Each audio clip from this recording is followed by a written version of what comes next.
જય શ્રી કૃષ્ણ મિત્રો, આજે આપણે બનાવશું સાદી સેવ અને તીખી સેવ. એના માટે આપણે ચણાનો લોટ લીધો છે અને હવે એમાં મસાલો કરશું.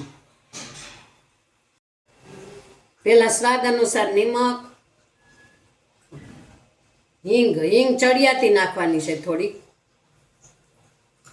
અને થોડીક હળદર અને 3 ચમચી તેલ નાખશું.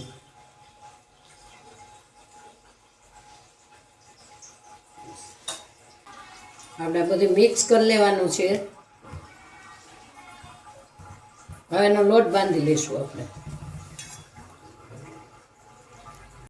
આ રીતે આપણે સેવનો લોટ બાંધી લીધો છે.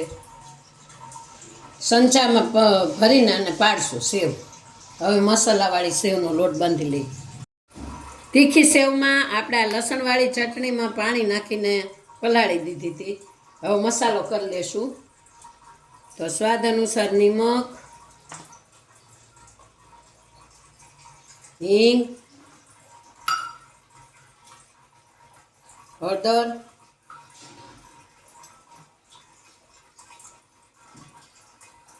ત્રણ ચમચી તેલ અને આ લસણવાળી ચટણી એડ કરી દઈશું તીખી સેવ માટે.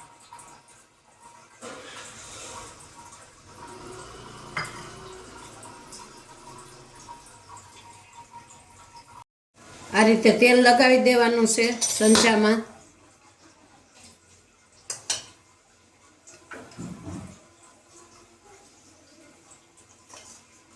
અને આ રીતે લોટ ભરી લેશું.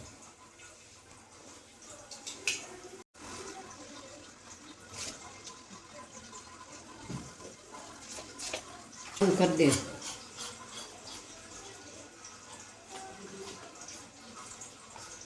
તેલ લઈ લીધું છે, ગરમ મૂકી દીધું. તેલ આવે એટલે સેવ પાડી નાખશું. આપણે તેલ આવી ગયું છે, આપણે સેવ પાડશું.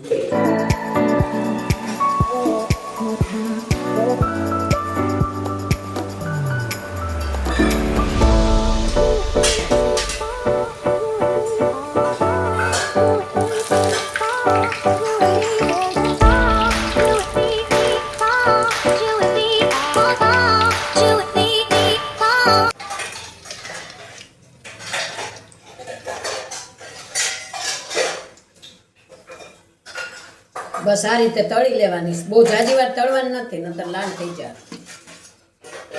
તૈયાર છે આપણી સેવ મિત્રો.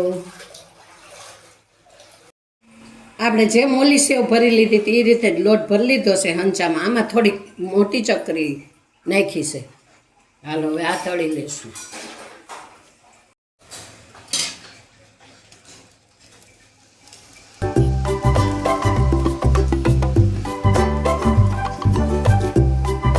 તૈયાર છે આપણી મોળી સેવ, તીખી સેવ.